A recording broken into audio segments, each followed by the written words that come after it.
In our last episode, we followed the trail of our father to Rivet City.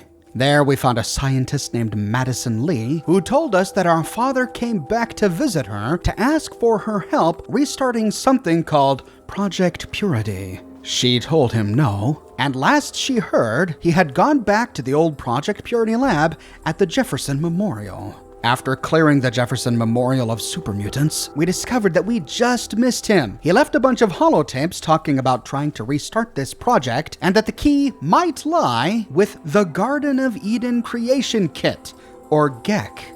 He discovered that the creator of the GECK, a Vault-Tec scientist named Dr. Stanislaus Braun, had been assigned to nearby Vault 112 just before the bombs dropped. And so, hoping he could find some of Dr. Stanislaus Braun's research, Dad left for Vault 112.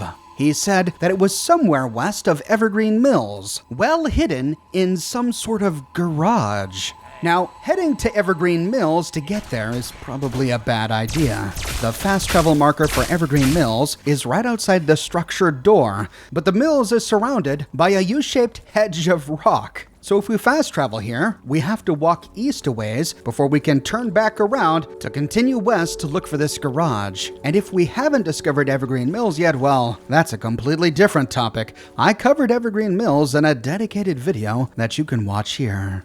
At any rate, if we do find the road heading west from Evergreen Mills, eventually we see a familiar rocket shape off in the distance. A red rocket refueling station, and right next to it is a building. Could this be a garage? Sure enough, as we approach, we discover Smith Casey's garage. There's a stack of ruined cars and trucks piled up in front of the garage, and the Red Rocket coolant station is just outside. We find the door inside on the southeastern corner of the building. We arrive in a lobby. There are a few rad roaches lying around. Oh. And Sharon goes crazy over some mole rats. But then he walks off into the garage.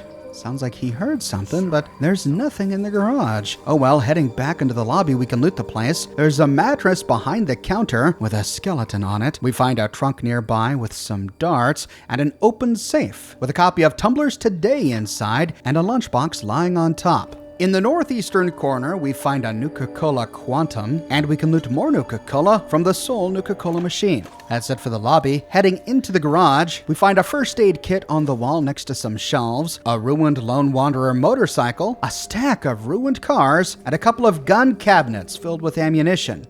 Sharon and Dogmeat keep pacing back and forth by the western wall. What are you on patrol, Sharon? But then we see it, a switch against the wall. Damn it! That must have been one surprised mole rat. Heading down the stairs, we can kill more mole rats. That's it! That's it! We arrive at the top of a staircase. Heading down the stairs, we find the door to Vault 112. This doesn't look like a vault door. On the other side, we go down another staircase, down a hallway, and through a door to the south. And there it is. Vault 112. What was Vault-Tec doing hiding a vault beneath an automotive garage and gas station? We see a few human bones outside, and when ready, we can flip the switch to the vault door control pod. Oh, and it's Vault 101 all over again. We worked so hard to leave that doggone vault, and here we are tiptoeing into another one.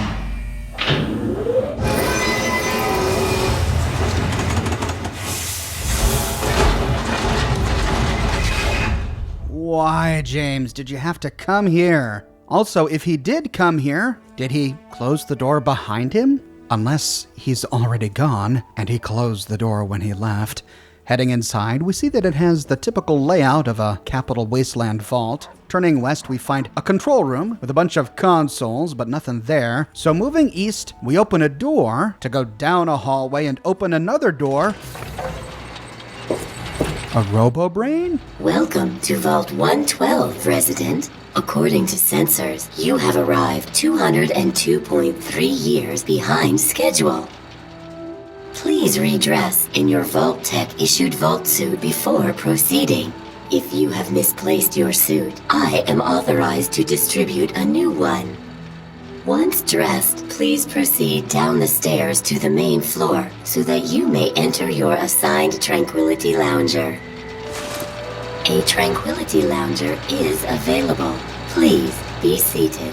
Oh, it thinks we're a Vault 112 resident. And she wants us to go where? To a Tranquility Lounger? She gave us a Vault 112 jumpsuit. It's pretty typical, grants us +2 to melee and +2 to speech, and it looks like the other Vault suits we've found in the game, but with 112 on the back and 112 on the collar.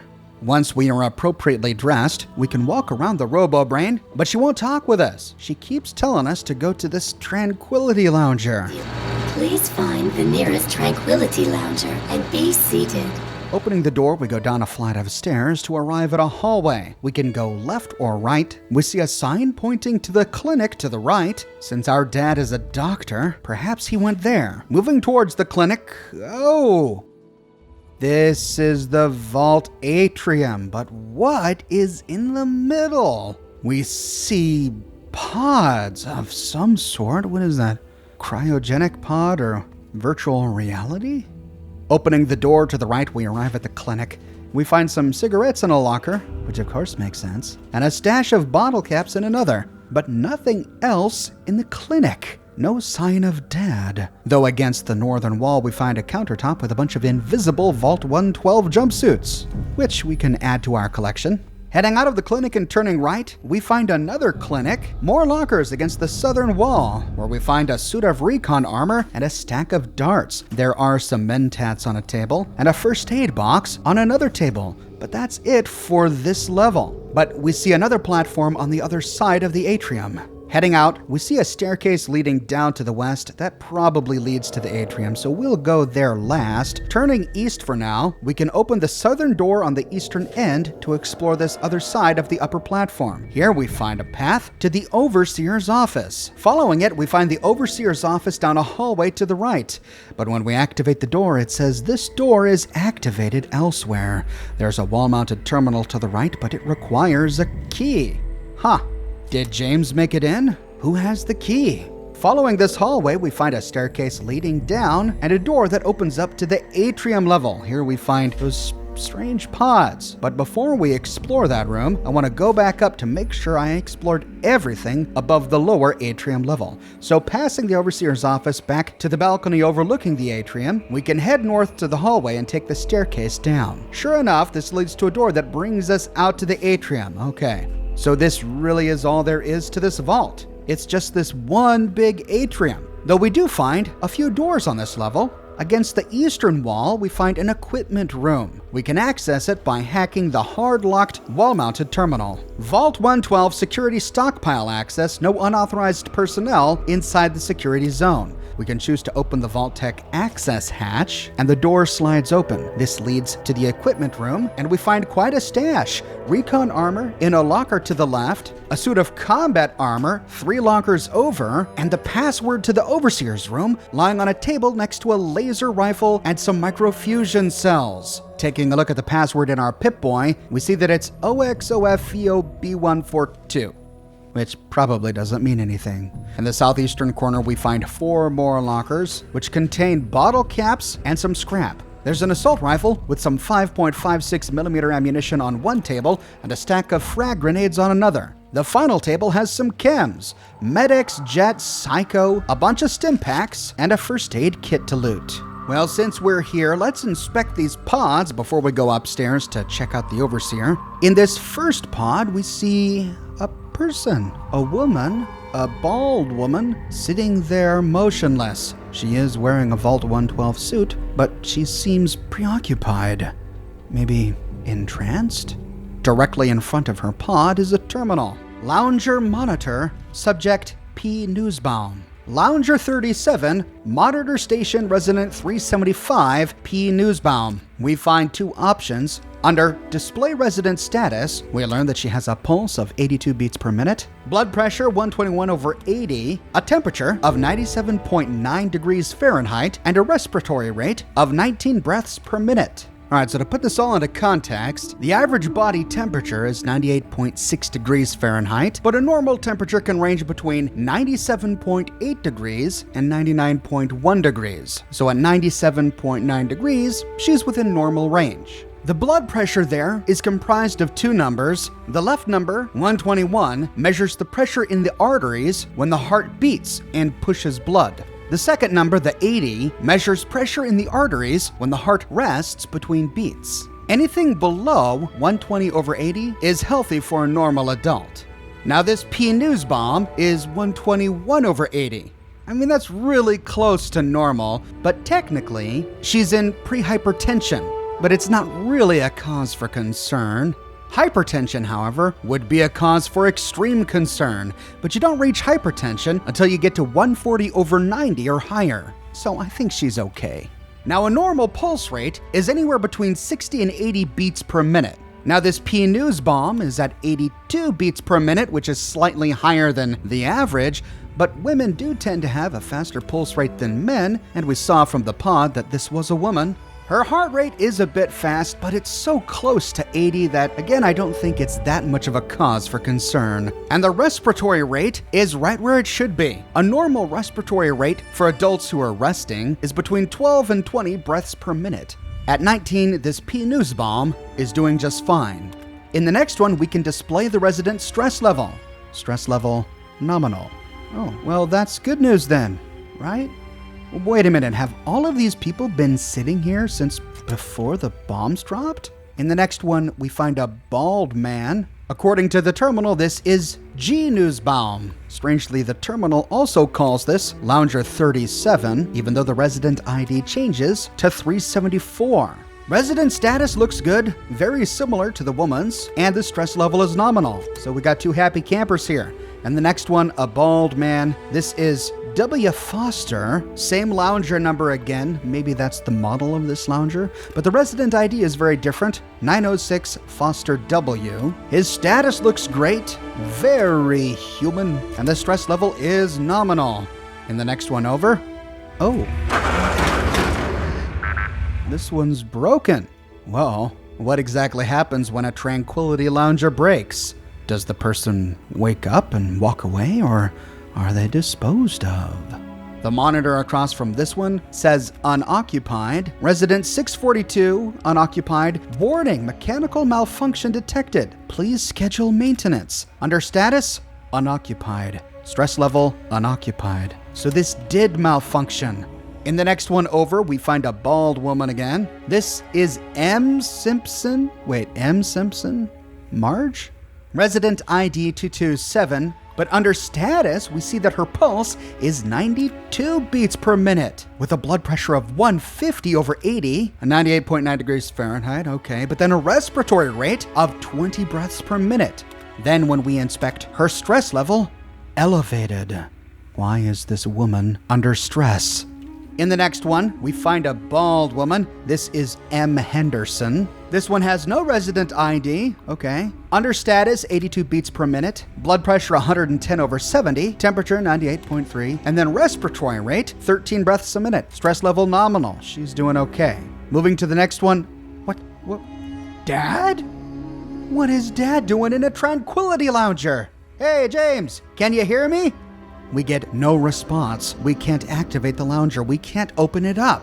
Taking a look at the monitor, subject unknown, lounger number 23. Oh, this one does have a different number, but resident ID unknown. Warning, unverified resident status. Please check logs. Under resident status, pulse rate 84, blood pressure 120 over 85, temperature 98.8 degrees Fahrenheit, respiratory rate 19 breaths a minute. Warning, possible program corruption. Unable to verify resident ID. Please consult a supervisor. And then under resident stress level, elevated. Why is Dad under stress? Is he being hurt?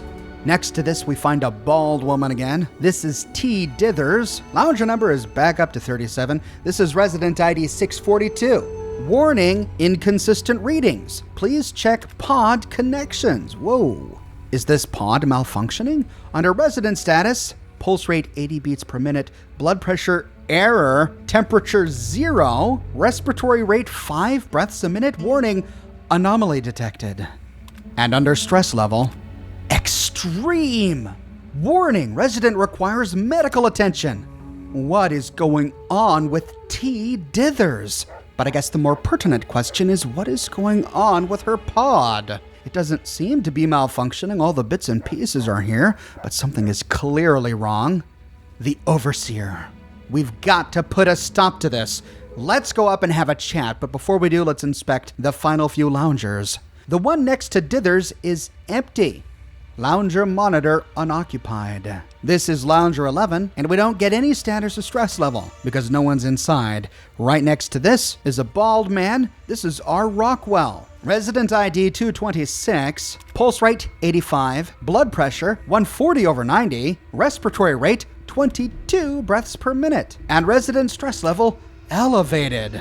In the next one over, we find a woman, J. Rockwell, resident ID 115, pulse rate 87, blood pressure 140/85, temperature 98.2 degrees, respiratory rate 18 per minute, stress level elevated, another one. And the one next to this, a man, this is T. Newsbaum, resident ID 377, pulse rate 112, blood pressure 130/90, temperature 98.9 degrees, respiratory rate 22 breaths per minute. But despite all of that, stress level nominal. All right, something weird going on here. That's every resident in each of the Tranquility Loungers. Half of the people plugged in here are under enormous amounts of stress, including our dad. It's almost as if some of these poor people are being tormented. We've got to have a talk with this Overseer. Heading south, we can open a door, go down a hallway, and up a staircase to the top level. We can follow this around back towards the Overseer's office. We can use the key we found in the equipment room to access the computer. Vault 112 Overseer access. Welcome, Dr. Braun. Open Vault Tech access hatch. Opening for you, Dr. Braun. What? The door slides up and we find another Tranquility Lounger. This one has a welcome mat on the ground with daisies on it, and when we activate it, we can't open it. Braun! Hey, wake up there, Braun! You have my dad! He can't hear us. Turning around, we do see a wall safe, locked with an easy lock. Perhaps this has a key.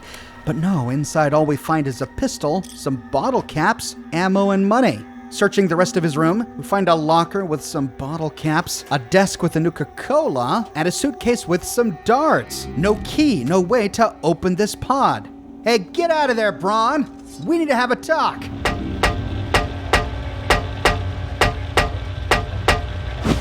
Nothing. Well, I guess there's nothing for it. Our dad is stuck in the Tranquility Lounger, plugged into and joined with whatever else these poor people are. Our only option is to climb into the one vacant Tranquility Lounger and see if we can find a way to join him. Accessing the hatch.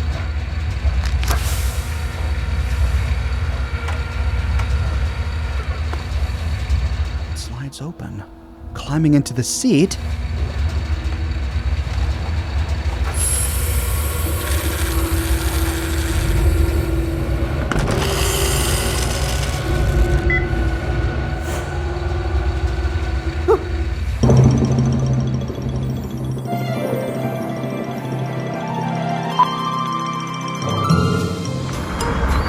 We arrive in a town? What is this, a TV show? Oh. A guy walks by. Bill Foster. Wait, B. Foster? That was one of the names on the terminals. Are we all in this together? Hey there, sport. Beautiful day, isn't it? Say, you should go talk to Betty. She's waiting for you over on the playground. Have fun, sport. Betty? Who the heck is Betty? And why would she be waiting for me? What are you doing calling me sport? I'm 19 years old. Oh. Whoa, they're all way taller than me. Wait a minute, I'm a kid? Why am I a kid? George Newsbaum, G. Newsbaum, another name on one of the monitors. His stress level was nominal. He sits down on the bench that we presumably were sitting on, and we can ask him a few questions. Well, hi there. Have you seen my dad? Nope, afraid not. Don't you worry about it, though. You'll find him. Nice day, isn't it? Of course it is. It's America, isn't it? Another perfect Saturday afternoon. Make sure you enjoy it, sport. What can you tell me about the neighborhood? You mean besides how wonderful it is to live here? Everyone's very friendly, even old lady Dithers, though she's lost most of her marbles. Dithers was the name of the person who was under extreme stress, and he says she lost her marbles? This is what, some kind of computer simulation? Sounds like you've been spending too much time with your nose in those darned comic books, sport. I have to go now. Take care now. We can ask every person we'll meet that same list of questions, which I know is repetitious, but every person has a different response, and so for the sake of being thorough, we'll cover them all. Now to find this Betty, heading towards the middle of town, we see a playground here and a little dog. Looks like the dog's name is Doc. Good doggy. Take a hike, Mutt. Oh, he doesn't like that. Okay, doggy. And standing by the slide watering some flowers is a young girl named Betty. Oh, someone new to play with. What good luck I have lately. I was just starting to get bored. Oh, we're going to have so much fun. And you are? I'm Betty. I live here on Tranquility Lane. Want to play a game? Where am I? This is Tranquility Lane. We all live here. And now, so do you. What? I don't live here. You do now. You live here until I say you don't. I know. Why don't we play a game? Game? Is that it? Is this some kind of game? Do you like games? I love to play games. I know a really fun game we can play. Sure, kid. Whatever you say. That's right. It is whatever I say. Boy, you learn fast. Hey, I know. Let's play a fun game. I'm just here looking for my father. Have you seen him? Gee, I don't know. What's he like? Look, I know he is in here. I mean, in the vault. You mean the man that came here is your daddy?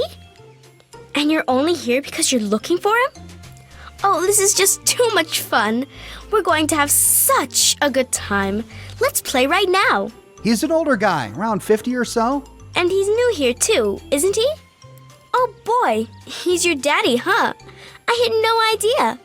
That makes this even more fun. Let's play. He's a scientist. He's looking for Dr. Braun. That's your daddy? Oh, we're going to have so much fun. This is going to be the best game ever. No games. You tell me where my father is now, you little brat. Oh, don't be mean. That's not a good way to start. I said we're going to play a game, so that's what we're going to do. Look, kid, I'm not interested in playing games. I said I want to play a game. No thanks. No games for me. You don't get to say no. If I want to play a game, you're going to play. And I want to. Look, let me just look around a bit. I'll be back later. But I want to play now. Can we play now? I've been waiting. I've been ever so patient. A game? Okay, I guess. I knew you would. It's a really simple game. All you have to do is make Timmy Newsbaum cry. Timmy Newsbaum? T. Newsbaum? Who's that? He's the only other kid that lives here besides you. He's a big crybaby. You'll see. Make him cry, and then come back here so we can talk some more. What kind of game is this? It'll be funny. Come on, you'll see. What? That's crazy. No, Timmy's the one who's crazy. You'll see. That's it? I can do that. You can? I guess we'll see. Huh. Good luck. With that, we go off to complete our task, and we get the impression that Betty knows she's in a simulation. She was vaguely threatening towards us and said we can't leave. Well, maybe if we play along for a moment, we can get some answers from her. We find Timmy manning his lemonade stand on the sidewalk to the northwest, and he's just a little kid. But T. Newsbaum, whom we saw in his pod, was an adult, and his stress level was nominal. So we're in a simulation, and our avatars don't necessarily represent who we are in real life. I suppose that explains why, even though we're 19 years old, we're only a child here. Hi there, I'm Timmy. Wanna play? Have you seen my dad? Your dad? Nope, I haven't.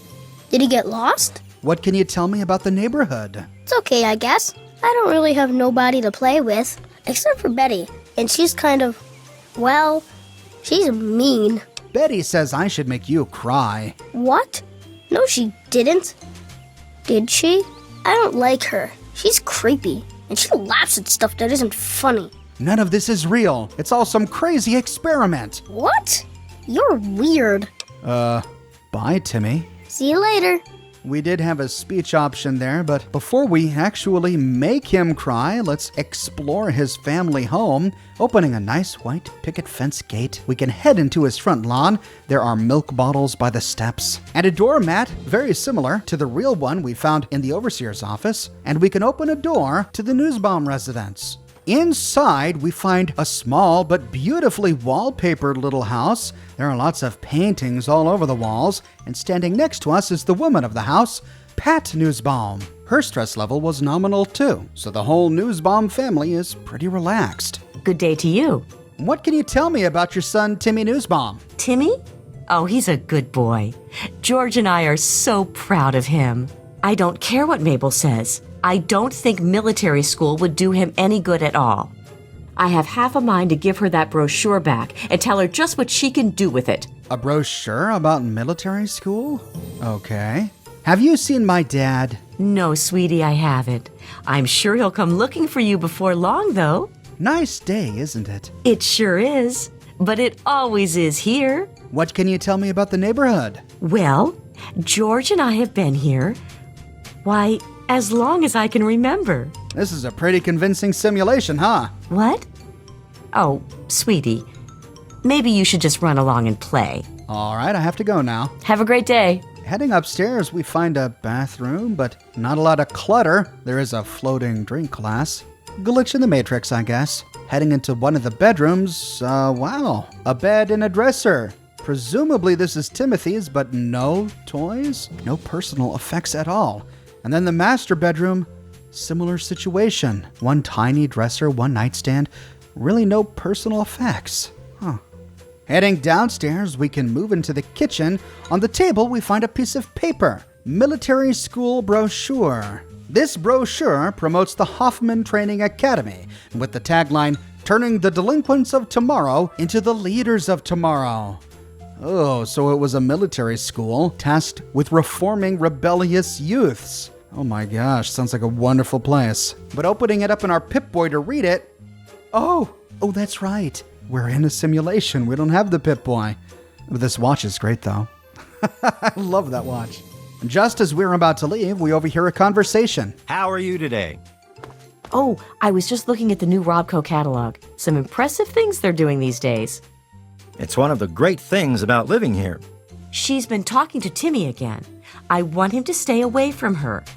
She's nuts, and she shouldn't be anywhere near him. All right, I'll talk to him about it. She's harmless anyway. Just old and senile. Oh, for a minute there, I thought they were talking about Betty, but no, they're talking about someone else. George leaves and Timothy comes in, but just as we're about to leave... You don't belong here. You're not supposed to be here. It's not real, none of it. It needs to end. The suffering must end. Get away from me, you crazy old bat! You're the only one who can end it. You must end it, don't you see? You're the only one who can disable the failsafe. What are you talking about? You're not making any sense. All this, it's all fake. Made up a dream world, only the dream never ends.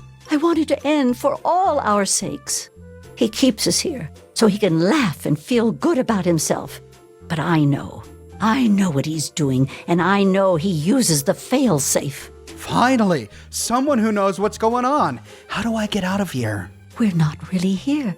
We're not really talking. It's all made up, make-believe. We're sleeping, dreaming. The dream became a nightmare. It has to end. It just has to. But we're not in charge. He is. And he doesn't want us to wake up. Who are you talking about? He calls himself Betty now, but he's still the same.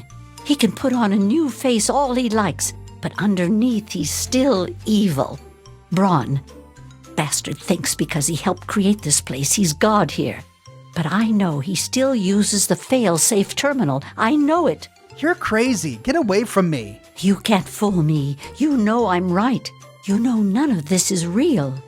How come you're the only one who seems to know this? Don't know. Can't sleep sometimes. Hear voices. My own skin doesn't feel right. None of this is right. You've got to believe me. You've got to find that failsafe. What failsafe? What the hell are you talking about? It's in the abandoned house. He doesn't want us going in there because he's afraid we might find it. It's the only terminal to the outside. The only way to shut the whole thing down. You've got to find it. Ooh, and just as quickly as she arrived, she disappears. Old Lady Dithers. George and Pat don't want their son Timothy talking with her because they think she's crazy, but she's the only one who seems to be aware of what's going on here, and we know that there was something wrong with her Tranquility Lounger. It couldn't read her blood pressure or her temperature. Her stress level was extreme, and now we know why. She knows that she's in a simulation, and she appears to be the only one. And Dithers told us that Betty is actually Dr. Braun. No wonder Betty seemed to know exactly where she was, and to think that she was in control. She is. She's the overseer of the vault, the creator of the GAC, the creator of this simulation. Now that we've explored his family home, we have a number of options, and we're ready to talk with Timothy. Hi, wanna play? To get him to cry, we can convince him that his parents are going to ship him off to military school to grow up around a bunch of delinquents. We can try to lie. Hey, look what I found. You're getting sent to military school. What? No, I'm not. Nah, I'm just kidding. That's a dumb joke. You're not funny at all. Or we can show him the brochure that we found on the dining room table. Look, I've got the brochure right here. You're going, pal. But I don't want to go away. I don't want to leave my mommy. And with that, we lose karma, and Timmy cries. No!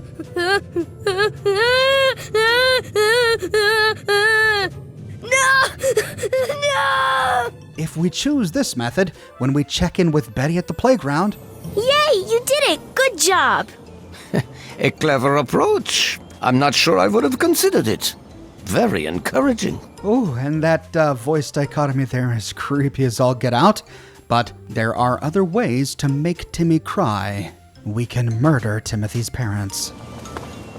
Hello?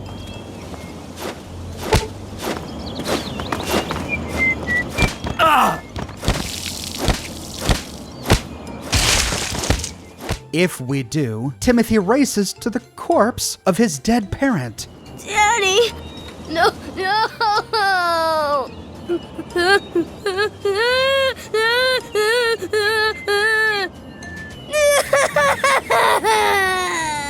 If we chose this method... You did it! I knew you could.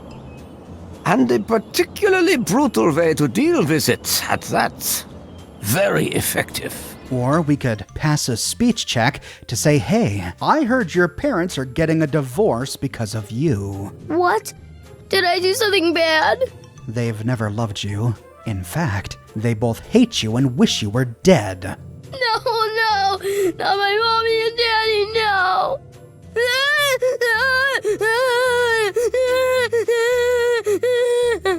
They know what you did, and they're leaving you here all alone. I won't wet the bed again. I promise. Sorry, Timmy. I just thought you should know. No! Not my mommy and daddy, no!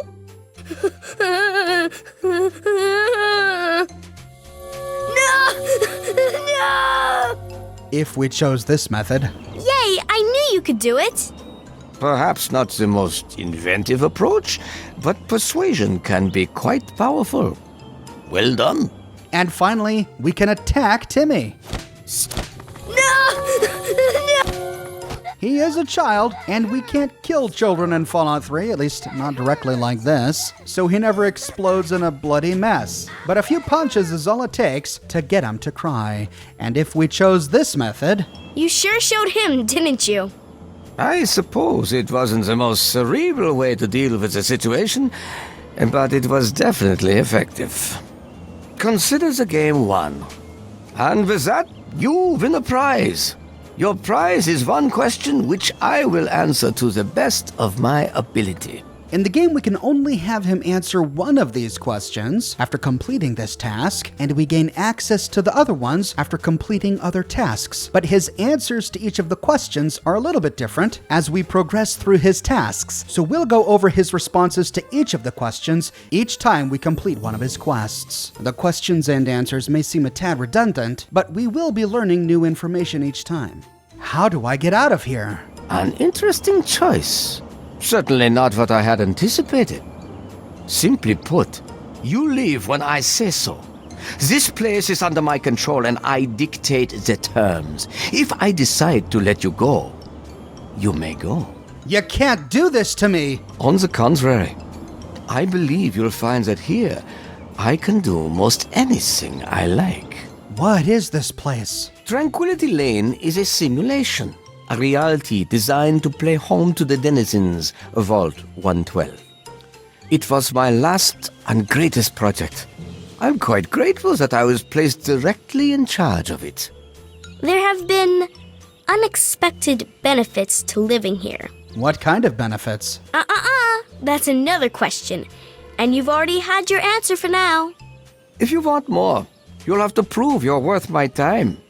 Continue to amuse me, and I may answer more questions. So you're in charge here? Isn't it obvious by now? You've only been here a short while, and you're already doing just as I ask. And now we come to your next game. Succeed, and there may be something in it for you. If you're in charge, get me the hell out of here. You're not really in a position to be demanding anything, are you? Still, you've proven amusing thus far. Let's see if you can keep it up. Just who are you? I was known as Dr. Stanislaus Braun, but here I choose this identity. Do you find it unsettling? In this place, I can choose to be whatever I wish, and this is what I have chosen. You will find that I control a great deal around here. Why the hell would you want to look like a little girl? Why not? I've been in this place for 200 years. This is something to keep me amused. Much like my willingness to entertain your questions, though now I grow bored. So I think I shall set you to a new task. You're out of your doggone mind, you know that, right? Oh, come now, would you court death so brazenly? I suggest you think twice before insulting me again. Now, there are things for you to do. If you're in control here, can you please help me? But I am helping you. I am answering questions. More than the one original question I granted you, I might add. And now I think it is time you do something for me. Where's my father? Your father? He's a scientist. He's looking for Dr. Braun. Oh my, what a splendid turn of events. I had no idea the two of you were related. Yes, I have indeed seen him. I'm afraid he's rather unavailable at the moment. He looks like me, but older. And male. He's got to be here. Well now, doesn't this just change everything? I should have suspected there was some reason behind my recent good fortune. Perhaps you'll get to see him in time. Look, I know he's in here. I mean, in the vault. Your father? Oh, I had no idea. This is simply too rich. He's the reason you came here? I mistakenly assumed you had simply blundered in here on your own. Well, this certainly changes things, doesn't it? I dare say it gives you a whole new level of motivation to avoid angering me. What have you done to him? Were I you, I'd be more concerned with myself at the moment. And besides, we're done with questions for now. Perhaps we'll address it at a later time. First, I have something else for you to do. I want to see him now. No, I don't think so. We haven't yet plumbed the depths of your ability to amuse me. I think you'll do a few more things for me first. What do I have to do to see him? Now that is just the sort of question you should be asking. You understand that I am in control then? Excellent. You are far more promising than your father. Timmy was easy, and therefore boring. I desire some real entertainment. No, I'm not doing anything else for you. Then once again we find ourselves at an impasse. How disappointing. This leaves us in a sticky spot, and if we can't find another solution, we have to come back to him. Are we willing to be reasonable now? I ask so very little of you. No, I said I wouldn't do it, and I meant it. Well then, we have little else to say to one another. I don't really have a choice, do I? There is always a choice. Sometimes it's just easier to make. Fine, I'll do it. I'm glad you've chosen to be cooperative. Let's just get this over with. I'm glad you've chosen to see reason. Again, I present you with a simple little job. The Rockwells have a seemingly happy marriage. I'd like you to put an end to it. The only caveat is that you may not kill either of them in the process. I look forward to seeing what you're capable of. Pay a visit to the Rockwells. They're very happily married, and I'd like you to change that. Put an end to their marriage, and we'll talk. What? You want me to end their marriage? No, I won't do that to them. Then I'm afraid we have nothing more to say to one another. Fine, but it's only because I want more answers from you. Rationalize it any way you'd like. If you succeed, we'll continue our discussion. Visit the Rockwells, observe their happy marriage, and then destroy it. But don't kill them. That'd spoil the fun. Ha! That's it? No problem. Excellent. I so enjoy that can-do spirit. What a cretin. Looks like we have to track down the Rockwells. Incidentally, after this point, Braun turns Timothy into a garden gnome. He's gone from his lemonade stand, and we don't find him in the house. We find him as a garden gnome on the doorstep to his house. There's just no explanation for this other than it simply amused Dr. Braun. The Rockwell house is directly to the left of the Newsbaum house. Inside, we see that it looks identical to the Newsbaum house. Well, the staircase may be on the other side, but the wallpaper's the same, the paintings are the same. These poor people are living in identical houses. We find the man of the house, Roger Rockwell. His stress level was elevated. Well, hi there. Have you seen my dad? He disappeared on you, huh? Don't worry, I'm sure you'll find him soon. Nice day, isn't it? You won't find a day like this anywhere else. What can you tell me about the neighborhood? Heck of a place to live. Janet and I, well, we're quite happy here. None of this is real. It's all some crazy experiment. Sure, sport, whatever you say. Betty wants me to break up your marriage. Now that's not funny. Not one bit. Anything you want to tell me about your marriage? Now see here. That's not anything for you to be asking about. Our marriage is our business and it's private. Why can't people just understand that and just leave us alone? I have to go now. Bye-bye. Ooh, bit of a touchy issue with Roger. Why would he be so sensitive to someone asking him about his marriage? But here we find something we don't find in any of the other houses. A rusting metal door leading to the basement. But inside the basement, we don't see anything. Some music stands, a Red Ryder tricycle, and a bunch of empty boxes on a shelf. Some larder, though I guess you don't have to eat in a simulation. We do find a desk in the corner, but if we activate it, we get a message. You have nothing interesting to place on the desk at this time. Ooh, now what could we place on a desk? Heading out of the basement, we bump into the woman of the house, Janet Rockwell. Her stress level was also elevated. Well, hi there. Have you seen my dad? Your dad? No, I haven't. I'm sure he's around here somewhere. What can you tell me about the neighborhood? Roger suggested we move here. I don't quite remember when that was. It's very nice. We're doing quite well. Yeah, you sound like you are. None of this is real. It's all some crazy experiment. Oh, you're such a kidder. Betty wants me to break up your marriage. What? Now that's a ridiculous thing to say. You kids need to find some different games to play. Is there anything you want to tell me about your marriage? Our marriage? Oh, goodness. What kind of a question is that? Mabel didn't put you up to this, did she? What a silly thing to ask about. Ooh, who's Mabel? I think we're getting somewhere here. Now, at any time, we can pass a speech check to say, I hate to break it to you, but I saw your husband kissing some other woman. It's that Martha Simpson, isn't it? I knew it! That's it! I've had enough of Roger's lies and bullshit! With that, she marches into the kitchen to confront her husband. Roger, you son of a bitch! Did you really think I wouldn't find out? What? Janet, what are you talking about? Don't you lie to me. Did you honestly think you could skulk around with that whore and no one would see you? Janet, what the hell are you talking about? Well, someone saw you and Martha, Roger, and I heard about it. So now I know for sure. Who told you that? They're lying, I swear it. You fucking coward! I can't stand the sight of you! Get away from me! With that, she rushes off, and Roger stands dejected. How did it come to this? I just don't understand. If we chase after her, we see her run into the house one over to the left. This is Mabel Henderson's house. She must be a close friend. Here she stands, confused. Why would Roger do such a thing? It doesn't make sense. If we chose this method, when we next check in with Betty, Braun. Poor Janet and Roger. So, you have achieved your goal. I was hoping for something a bit more dramatic, but persuasion appears to be your strong suit. And at least you are cooperative, unlike your father.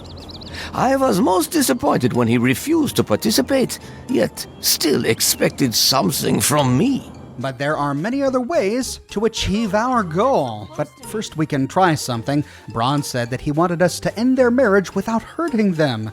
We can see what'll happen if we try. And sure enough, if we try to hurt them, we don't make a scratch. We can even pick up this rolling pin we find on the table nearby and go hog wild, but it does no damage. Braun really is in complete control here.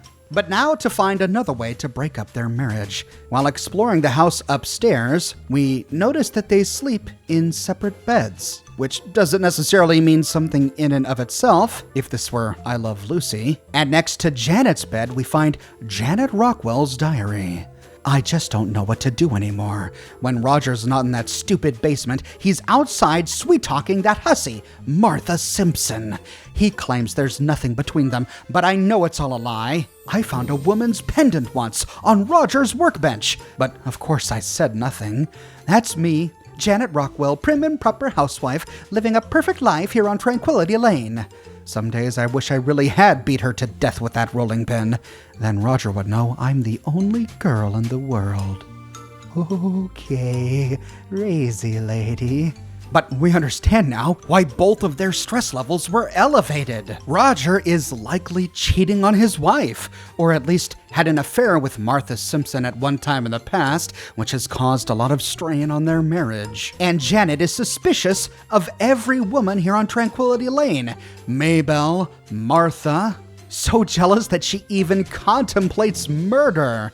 But perhaps we can make use of that. With Janet's rolling pin in hand, we can head next door to the Simpson residence. Here lives Martha Simpson. We see her walk indoors. Heading inside, we can try to track her down. We killed Martha Simpson with Janet's rolling pin. Her blood is all over it. Heading back to the Rockwell home, we can talk with Roger Rockwell. Well, hi there. Bad news, Roger. Your wife is a psychopath. What? What are you talking about? Janet snapped. She killed Martha in cold blood. Look at this rolling pin. Oh my God, what is that? Is that blood? And brains? Janet did this to Martha? She really did snap, didn't she? Look at this. It's her rolling pin, covered in blood. Martha's blood. That's crazy. My God, did she really kill Martha? She's lost her mind. Martha Simpson is dead, and Janet killed her. Look, here's her rolling pin. But Janet would never... I mean, I know she was upset, but I thought she was over it. How could she do this? My God. Janet, what have you done? What on earth are you talking about, Roger? How could you? How could you do that to her? Have you lost your mind? Roger, stop it. You're scaring me. You should be in a sanitarium or a prison. You're out of your damn mind. You just stay away from me, you hear me? And with that, we get the full picture. He cheated on her with Martha once before, and she caught him, or somehow found out. That is what made her so suspicious of her husband's behavior. He thought she was over it, but based on her journal entry, she clearly isn't. A fact we just exploited. If we chose this method... Quite a clever interpretation of the rules. I'll have to reset the system to restore Martha, but it's well worth the effort. You have taken a far greater interest in these little games than your father did. He found the whole thing beneath him. But there is one more way to end their marriage. If we head over to the Simpson residence, we see that it looks like all the others. That same wallpaper, those same paintings, the same floor plan. But if we head upstairs to Martha's bedroom, we see something on her bed. But before we can grab it... Mabel, I meant to ask you, have you seen the new Robco catalog? I thought you might be interested, since you don't seem to like your Mr. Handy. No, I don't like robots. Don't like the one I have, and don't want a new one. If I didn't rely on the thing so much, I'd just get rid of it. Really, Mabel, it's fine. There's no reason to feel uncomfortable. It's just another machine. Just the same, I don't trust it. I swear. It watches me sometimes. It's perfectly safe, I'm sure. Everyone here has one, and no one's ever had a problem. How are you, Mabel? Timmy Nussbaum left his roller skates in my house again. How many times have I talked to Pat about that? Well, that's not safe, is it?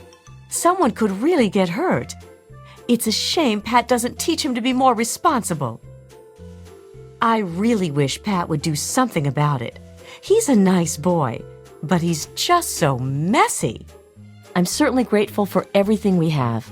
The conversations between neighbors we can overhear here at Tranquility Lane will oftentimes give us clues that we can use to complete Betty's tasks. But back to this one, we can take the lacy underwear we find on Martha's bed and place it on Roger's desk that we found in his basement. We recall from Janet's journal that she had found a pendant once here before. Looks like the basement is Roger's only form of privacy. Heading back upstairs, we find Janet in the kitchen. Good day to you. You'd better come down to the basement. There's something you need to see. What were you doing in our basement? What's down there? Oh, nothing. Never mind. Okay. Just trust me, it's important. Okay, if you say so. With that, she becomes a temporary companion. She doesn't head there herself. We have to go there first. But once downstairs, she walks slowly to the desk. What's this? Women's clothing? Down here? What? What the hell is this? So it's not yours? Oops. What is this doing here? Looks like Roger's a fan of women's clothing. But this isn't mine. What is this doing here? Maybe it's his. You know, for him to wear when no one is looking. Oh my God. Roger. He wouldn't. But... Or we can say, well, then I guess he's cheating on you. My God. I knew it. I knew it. Whichever way we choose, to convince her he's cheating or to convince her that he's a crossdresser, she marches upstairs and leaves the house without confronting him. If we choose this option... You have turned out to be quite resourceful, it seems. I am slightly impressed. I enjoy your company far more than your father's. He responded quite negatively to my requests. I did what you wanted. Now you have some explaining to do. You have amused me thus far, but I still don't think you're quite in a position to be demanding anything. Still, I suppose you've earned the right to some further answers. What would you ask of me? What is this place? Tranquility Lane was designed to be a home away from home, a new way of sustaining life after the apocalypse. Vault 112 was the prototype. We never had time to build others. As the designer of the simulation, I was given special access. Everyone else here is only subconsciously aware of the artificial reality around them.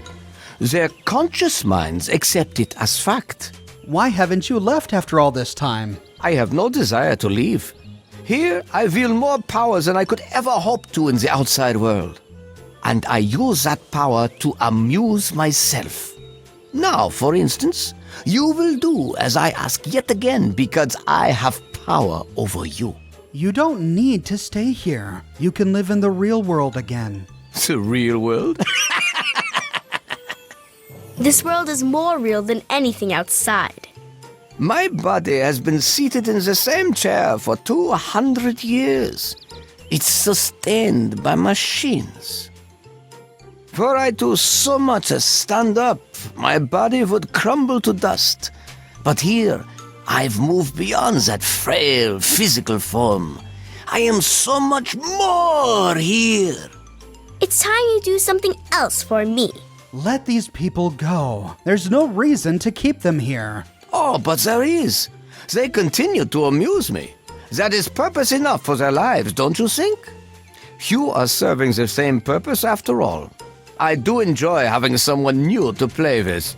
And speaking of playing, let's try a new game. Now what? To the point, aren't we? I've been having so much fun, I see no reason to stop now, huh? Let's try something new, shall we? Oh, great. I'm looking so forward to doing more for your amusement. Your sarcasm is unappreciated. This could be so much fun if you'd allow yourself to see it. Fine. Let's just get this over with. Oh, come now. Show some enthusiasm. I gotta admit, this is kind of fun. What can I do next? I am pleased to see I'm not the only one being entertained. You're far more agreeable than your father. If you wish for more, then so be it. But let's raise the stakes a bit this time. I'd like you to kill Mabel Henderson. I'm not agreeing to anything before you tell me what it is. Attempting to maintain the illusion of control, are we? How quaint. Very well. I'd like you to kill Mabel Henderson. Do something unique, something unexpected. Surprise me. Not just any death, mind you, but an entertaining, well-thought-out death. You'll see to that. Very simple. Plenty of opportunity to show me what you're capable of. Make it creative. Beating her to death simply won't suffice. No, I won't do that. Still, you resist me, when you know that I have the answers you seek. Well, I am not going to beg you. You know what I ask of you, and so you know what you must do to retain my favor. What have you done with my father? Have you met Doc the dog? He's another new arrival, much like yourself. He might seem a bit familiar to you, huh? What? The dog is Dad? Oh, and I suppose we should have known. His name is Doc. Because our father was a doctor, I get it. All this time, he's been right here, hearing every word, watching everything we do. I wonder if he's proud of us. I wonder if he's approved of the choices we've made. Tell me more about this place, Braun. The details of this place are far beyond your comprehension, I'm sure. Be content with what you need to know. This is a simulation, and I am in total control. If you wish to see the vault again, you'll do as I say. Who are you? If you insist on an answer, then you may better know me as Dr. Stanislaus Braun. I've chosen a different appearance for myself here, in my own little playground. You know that I am Dr. Braun. Anything else is irrelevant. Perhaps you should be focusing your energy on what I've asked of you.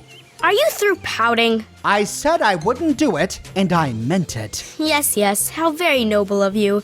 You'll change your mind eventually. All right, fine. I'll do it. Excellent. I look forward to seeing what you come up with. Remember, creativity is key. I don't want to do this, but I will. Of course you will. And you never know.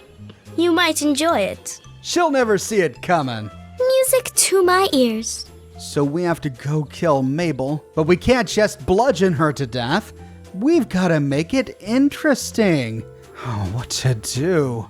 We see Martha walking by. You know, we've killed her once before. Looks like Braun resurrected her, but we never actually had a chance to talk with her. She had an elevated heart rate, like the Rockwells, probably because she was involved in that love triangle, having once had an affair with Roger. Have you seen my dad? I don't think so, but then I haven't really been looking for him. Sorry. Nice day, isn't it? I suppose. I hadn't really noticed. What can you tell me about the neighborhood? I like it well enough, I suppose. Mabel is good company most of the time, and, well, the other neighbors are mostly very nice. This is a pretty convincing simulation. Sorry, kiddo, but I'm not in the mood for jokes. And if this quest is active, we find an option to say, what can you tell me about Mabel Henderson? Mabel's a good friend to me. She's always interested in what's going on with my life, which is more than I can say for some people. I'll sometimes go over to her house and chat while she's baking. She really loves to bake. Uses that oven all the time. I have to go now. Have a great day. So, Martha gave us a clue. Mabel likes to bake all the time. I wonder if we can find any more clues by talking with the other residents of town. But first, let's talk with Mabel herself. The Henderson residence is right next to the Simpson one to the left. Heading inside, we see the Mr. Handy we overheard Mabel talking about back at the Simpson home. The Henderson estate is in tip-top shape, young miss. Have a wonderful day. That's right, we remember her saying that she doesn't like the robot. We find Mabel sitting at her dining room table. Her stress level was nominal. Good day to you. Have you seen my dad? No, I haven't. But when I do, I'll tell him you're looking for him. Nice day, isn't it? Well, of course it is. What a silly thing to say. What else would it be? What can you tell me about the neighborhood? Well, there's certainly never a dull moment. I think it's like any other street, really. Always something to see and always something to talk about. What is this? Some kind of computer simulation? Computer what now? Why don't you go find Timmy and have a nice game of catch? I'll be going. Have a great day. So no clues from Mabel. Now, Braun said not to make it boring, but we can always try. After beating her to death, we can go back outside and see whether or not Braun enjoyed it. As amusing as it may be, you cannot simply wander around killing the residents of Tranquility Lane. I shall have to reset portions of the system to correct this. I can return the people of Tranquility Lane to life, but anything else you have meddled with will stay as it was. Do keep that in mind. So he just brings her back to life? Okay, time for round 2. But before heading inside, we'll chat with the other residents of Tranquility Lane to see if we can get any clues. Heading to the sidewalk, we see Bill Foster walking around. His stress level was nominal. Hiya, kiddo. What's the good word? Have you seen my dad? Can't say that I have, kiddo. Don't worry. I'm sure he'll turn up. Nice day, isn't it? Yep, you've got that right. Heck of a day to get some work done outdoors. What can you tell me about the neighborhood? Nice place. Real nice. Everyone's friendly and always happy to lend a hand. What can you tell me about Mabel Henderson? Fond of her gadgets, she is. Heck, I can't count the number of times I've had to fix that newfangled robot of hers. I keep telling her to order some new parts. The motivator goes bad on that one, and she's going to have a real problem on her hands. So there's something wrong with her Mr. Handy's motivator. We'll tuck that nugget away for later. This is a pretty convincing simulation. Is that so? Well, you ought to tell that to my big toe, kiddo. Hurts like the dickens since I stubbed it earlier today. Feels pretty real to me. I've got to go now. Have a great day. Not every resident has something to say about Mabel, but the next one who does is Janet Rockwell. What can you tell me about Mabel Henderson? Roger and I don't spend much time with Mabel, frankly. She's a little nosy for my tastes. And I don't like visiting her house either. That robot she's got makes me nervous. She says it's perfectly safe, but something about it just makes me uncomfortable. Ooh, so she's getting bad vibes from the robot. Then, talking with George Newsbaum, what can you tell me about Mabel Henderson? She sure loves baking her pies. Always bringing them around, bragging about her fancy oven. I'm not one to turn down a good pie, but it gets a bit tiresome hearing her go on and on. And finally, talking with his wife, what can you tell me about Mabel Henderson? Mabel? She's nice enough, I suppose. Bit of a gossip, maybe. And she never seemed too fond of my boy Timmy.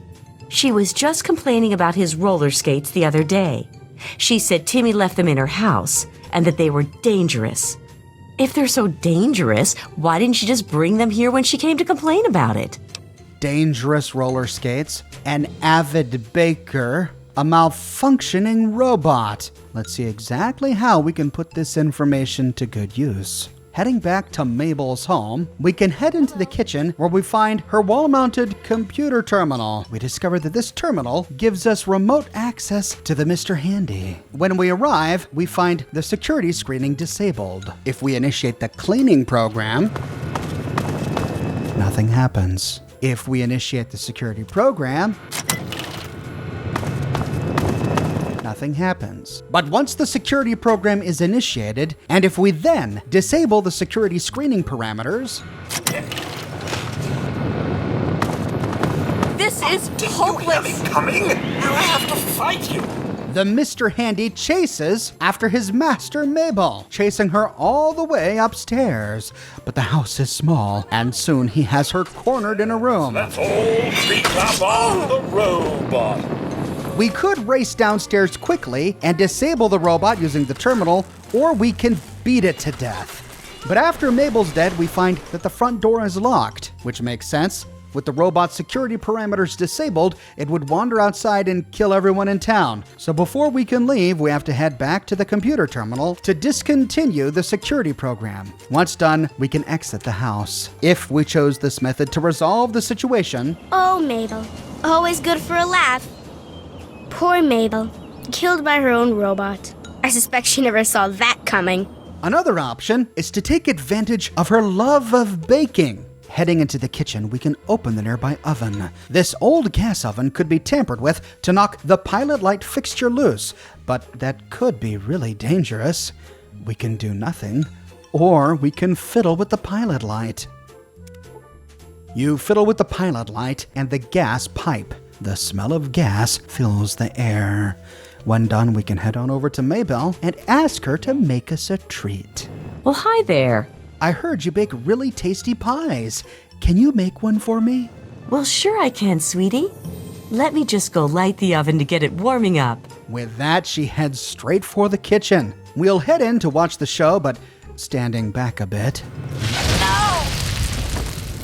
As soon as she touches the oven, the thing explodes, killing her instantly. If we chose this option. Appliances certainly can be dangerous, can't they? Next, if we head upstairs, we notice a chandelier that is hanging conveniently close to the stairway. In fact, it's so close that we can reach it. This heavy iron chandelier is supported by an old metal chain. It looks like the chain could be broken, but that could be really dangerous. We can do nothing, or we can fiddle with the chain. Be careful! Several links in the chain snap, but the chandelier doesn't immediately fall. It does look very unstable. Heading downstairs, we can try it ourselves. Whoop! Nope, doesn't want to fall. But not long after, Mabel stands up for a walk. How may I serve you, mistress? Oh, dear.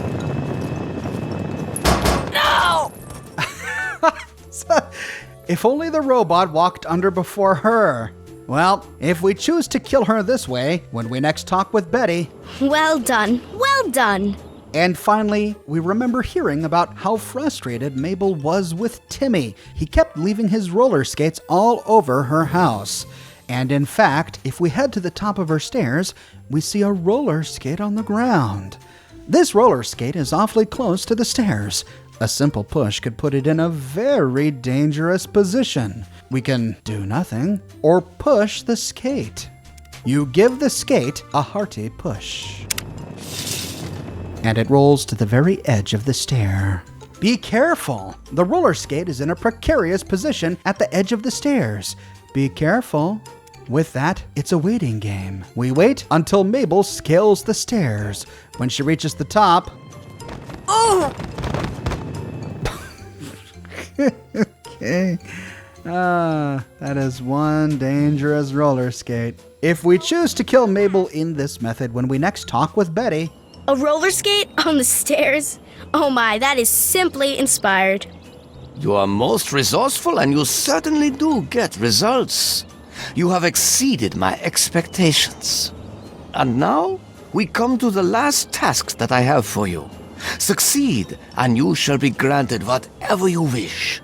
How do I know you're being honest with me? I think you'll find that I've been quite honest with you thus far. You have no discernible reason to mistrust me. In the doghouse, out behind the abandoned home, are a mask and knife. Don the mask and become the pint-sized slasher. Use the knife to eliminate all the residents of Tranquility Lane. Who the hell is the pint-sized slasher? He is a figure of myth, born of old campfire stories.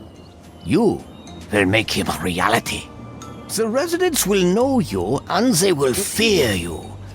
When they have all been eliminated, return to me. Why are you doing all of this? Because I can, of course. I have total power here. I may do whatever I wish. And over these many years, I have found that I wish to see others suffer. But these people, they don't deserve to be punished. I am afraid you're not in a position to decide what they do or do not deserve. They are under my control, not yours. Now, if you're done attempting to change my mind, let's get on with your final task. After completing it, you will be free to go. But you could leave the vault, find somewhere else to live. Are you mad? I've been here for almost 200 years. My body is in no condition to be used for anything. And yet here in Tranquility Lane, I am as strong and youthful as I care to be. No, I think I'll stay here, thank you. And you will now do as you're told. The slasher awaits. Sounds like fun. I thought you might find it amusing. It draws upon an old urban legend, a story told over campfires many years ago. The residents have all heard the story and will fear you. Go forth and make me proud. So we've got to find the doghouse and the costume hidden inside. But before we do, we can finish exploring the other houses here in Tranquility Lane. There are only 2 houses we haven't explored yet. One belongs to Old Lady Dithers. We find her puttering around the kitchen. You can find it. You're not supposed to be here. He can't stop you. Remember what I told you? The failsafe. You've got to find it. Where did you say the failsafe was? The abandoned house. Keeps that one to himself, he does. That's where it is. That's why he doesn't want us in there. Just leave me alone. I'm busy. I'm telling you, this can all end if you find it. That's right, we do have another option. But to continue working with Betty, we first have to find the abandoned house. It's the one with the mailbox that doesn't have a name. Then, looking into the yard, we find the doghouse, and inside, the slasher knife and the pint-sized slasher mask. Since we can't open our Pip-Boy, we automatically equip the items. We are now ready to strike terror into the hearts of every resident in Tranquility Lane. And they prove to be easy to terrify. Run! Oh! No, please, get away! Oh, God, help! Oh, no. Please, leave me alone. No, please!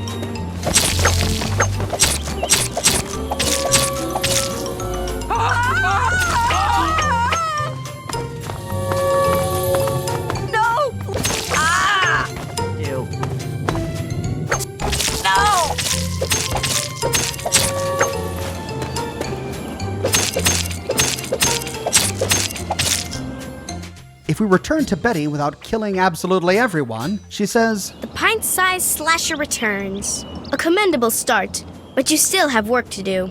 No, please. But if we return to Betty after having killed every person in Tranquility Lane, Most enjoyable indeed. I haven't felt this exhilarated in years. I did what you wanted. Now let me out. Yes. I suppose you've earned the right to do as you like. I shall miss your company. This has been a simply wonderful time. The door is now open. Through it you may return to the real world, and whatever inferior existence you have there. That sure was fun. I had the distinct impression you enjoyed yourself. We are alike, you and I. Now, you asked for the means to leave Tranquility Lane, and so I grant it to you. The door is open. You are, of course, welcome to stay a bit longer if you like.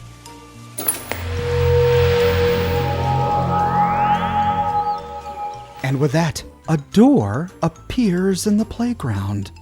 We can leave and hope that when we do, we find our father. Or we can skip all of that. We don't have to do any of it. And instead of working with Betty at all, we can follow Old Lady Dither's advice and head straight to the abandoned house. We arrive in a dark, dimly lit room, and we see a variety of strange objects scattered around this living room. Inspecting the gnome. Whoa, what? And the glass pitcher. The broken radio. The cinder block. And turning around, the empty bottle. What does this mean? Nothing happened. Let's explore this place. Turning east, we go down a hallway. We find newspapers and filth covering the ground, unlike every other house. There's nothing in the bathroom. And in the kitchen, we see a chair tipped over and someone trying to get behind this refrigerator, but we can't access anything here. Heading upstairs, we see the beds moved around in the bedroom and a filthy tub in the bathroom. There's nothing here. Nothing but the strange assortment of musical objects in the living room. Heading back down. Let's see if we can figure this out. What could it mean? Examining the objects over and over again, it just doesn't make sense. But wait a minute. There's something familiar about these notes. Have we heard them somewhere before?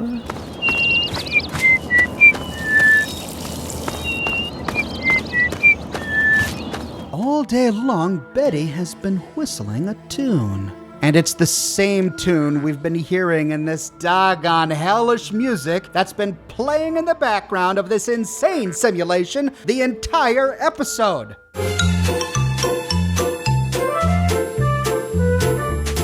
FCDCBDA, which translates to radio, pitcher, gnome, pitcher, cinder block, gnome,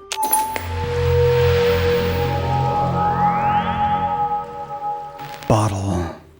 A terminal appears on the southern side of the room. This is the Vault 112 Auxiliary Command Terminal. Please consult a supervisor before proceeding. Inside, we find 5 options. Before accessing the controls, we can read some of Dr. Braun's entries. In the first one, Toucan Lagoon. I have finally come to a realization that the Toucan Lagoon simulation has run its course. I'm tired of the beating sun and the ceaseless pounding of the lagoon's waves upon the shore. I no longer take pleasure in watching Simpson wither away from scurvy, or hearing Newsbaum screams as he's devoured by the Mako shark. I am, quite simply, bored. It is time to reset the simulation once again. I haven't been skiing in ages. That's right, he's been doing this for 200 years. How many different simulations has he run? Which one is this? The second? The third? The 100th? In the next one, Dr. Braun entry, Slalom Chalet. Yesterday, Dithers slipped on the chalet's icy stairs, went airborne, and managed to impale herself on the wrought iron fence. It was spectacular, and completely and utterly random. Is there anything more sublime than that bold crimson on fresh fallen snow? It was almost enough to make me reconsider a change of scenery. But not quite. 23 years is a long enough vacation in the Swiss Alps. I long for something more domestic. In the final one, Dr. Braun entry, Tranquility Lane. I have surprised myself. I find Tranquility Lane comforting. Although distinctly American, it somehow reminds me of Kronach, the town of my childhood. There's a beautiful irony with this particular simulation as well. The residents here are naturally at home, naturally safe. When I toy with them, when their suburban illusion is suddenly broken, it's that much more satisfying. I do believe we shall all remain in Tranquility Lane for a very long time. A very long time indeed. In the next one, Access Version Control, welcome Dr. Braun. We find two options: display current version control or display previous version notes. Under current version control, we find version 3.2.0005. Exceptions granted for pod 0001. Manual override for pods disabled. Remote access allowed. User S. Braun has privileges. Updated neural implants to override memory access for individual users. Revised code for vault maintenance robots. Authentication from S. Braun required before further updates allowed. User unknown granted access. User unknown altered by S. Braun. This must be a record of when James was placed in one of the pods. Next, we can read the previous version notes. 6/11/12. Could that be June 11th, 2112? 2212? New program, Tranquility Lane loaded. Authorization, S. Braun. And the day before, 6/10/12, all previous versions wiped. Authorization, S. Braun. So we don't know how many versions he tried. Backing out, we find one option left. Access Chinese Invasion Program. Chinese Invasion, failsafe subroutine access. Welcome, Dr. Braun. Before initiating, we can read the failsafe program documentation. Dr. Braun, here is the revised code for the military training program you've expressed interest in. I'm not sure exactly what you want with it, and I again stress that this program was never designed to be run with civilian equipment. Frankly, I don't expect any system you have access to can even run it. But if you can run this program with the failsafes off as requested, your real-world test subjects will die if killed in the simulation. It goes without saying that, officially, I denied your request. General Constantine Chase. So Stanislaus Braun got this subroutine from Constantine Chase, the very guy who had his hands in the Operation Anchorage simulation. U.S. Military Training Program 923B, Chinese Invasion. Purpose? Simulate a communist incursion on U.S. soil. Documentation called New Protocols Enacted. Disable Safety Protocols 1 through 6. Override target acquisition. Warning, test subjects will experience real-world termination. Proceed with extreme caution. So wait, if we activate the failsafe, we kill everyone in the vault? For real? Oh my god. Suddenly we have a really tricky ethical dilemma. Is it better to leave these people here? Leave them the playthings of Dr. Braun, yes, but most of them, all of them in fact except one, aren't in any pain. They don't even know what's going on. When they die, they are resurrected. Or do we free them from their captivity because one of them asked us to, and free them by means of killing them? Backing out, we can read Dr. Braun entry, failsafe. There are days I consider finally pulling the plug, as it were, and putting a permanent end to both this simulation and my life. That is the reason I requested installation of General Chase's Chinese Invasion Program, after all. By disabling the safety protocols, I have ensured that each subject in Vault 112 will physically die if their in-simulation avatars are killed. Real-world death. End of simulation. The perfect failsafe. At least it would have been, if not for my own misjudgment. I knew when the simulation first went online that the secondary safeties, those established for all Vault Tech and military personnel, would prevent my own real-world demise in the event of a failsafe execution. In the end, I would kill the subjects and save myself. I wouldn't want it any other way, or so I thought. It's true the failsafe would scare the living hell out of every resident in Tranquility Lane and lead to their brutal deaths, but then what about me? I have no ability to disable my own safety from within the simulation, and any other avatars I could create would be driven by the simulation's AI routines, not actual living, thinking, human subjects. Where's the fun in tormenting a machine? And so, the release of the real-world subjects is more than they deserve, more than I could bear. They'd be dead, and I'd be left here in Tranquility Lane, alone and tragically bored for all eternity. I can think of nothing more unacceptable. So wait a minute, the failsafe only kills the residents of Vault 112, not Braun? And not only does it kill them, but it terrifies them all first before brutally killing them? These are our two options: to allow them to be tortured by Braun for eternity, or to terrify them and brutally kill them to end their misery. What a choice! For someone who wants revenge on Stanislaus Braun, there really is only one choice. The only option that terrifies him is to initiate the failsafe, to kill every resident of Vault 112. If that's what we want to do, we can choose the option to initiate the Chinese invasion failsafe. Program running. Proceed with caution. And with that we gain karma? Well, I guess it wasn't that much of an ethical dilemma for Bethesda. Heading outside.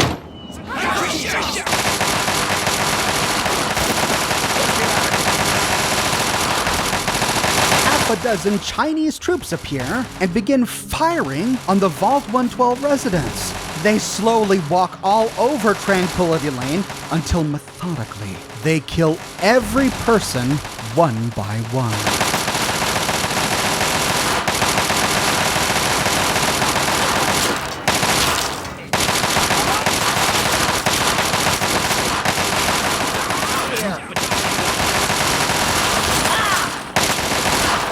Everyone, except for little Timmy. I didn't see him anywhere. Remember, this is a different save, long before he was turned into a gnome, so I have no idea what happened to Timmy. But they killed everyone else, except for Doc the dog, our dad, ourselves, and Betty.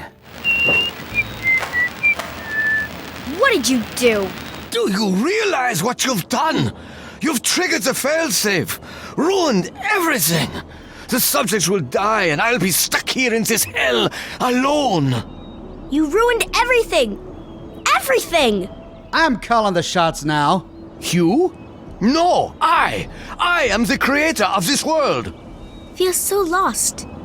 So all alone. It's all over. Now shut up and answer my questions. It is not over. It is not over until I say so. Do you understand me? I just want things to go back the way they were. You'll just reset everything anyway. Who cares? I can't reset it, don't you see? The failsafe disabled the security protocols. They're all dead, for good. All my friends, gone. Now I'm stuck here by myself. I put these people out of their misery. You're getting exactly what you deserve. You've taken them all from me. You've left me with nothing. It's not fair. Nobody to play with ever again. I came here for my father. Now where is he? He's been right here the whole time.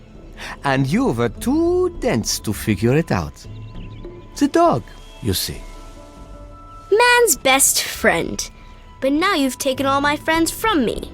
So my father's okay? I can get him back? Yes, I'm sure he's fine. No doubt when you leave the simulation, he'll be waiting for you. But there's no one waiting for me. Tell me about the Gek. The Garden of Eden creation kit.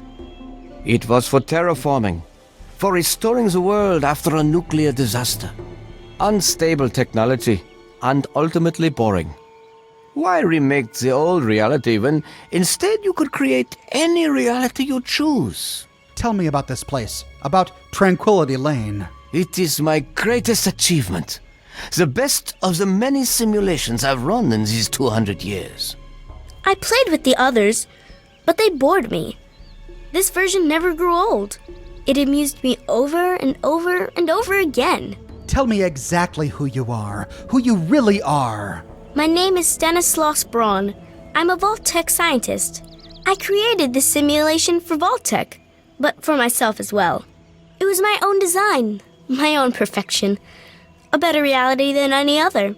Far greater than my work on the Gek. So, I'm free to leave? Isn't it obvious? You've run the failsafe, disrupted everything. I have no power over you. There's the door. Go. I'll be going then. Run along now. We see James, our father, Doc the dog, standing nearby. Looks like he's survived. And the Chinese commandos seem to take no notice of us. 冲刺展开，我们正在设立这些地稿，注意糟糕。They call us comrade. They must think we're a Chinese citizen. And with that, we can head out the door to leave Tranquility Lane forever. And when we do...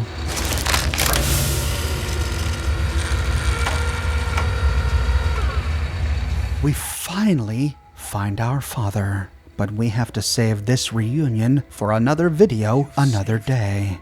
If, after talking with Father, we go to inspect the pods, we see them sitting upright, staring forward, but when we read their terminals, we find that their vital stats have crashed. Each and every person here has 0 pulse, no blood pressure, is not breathing.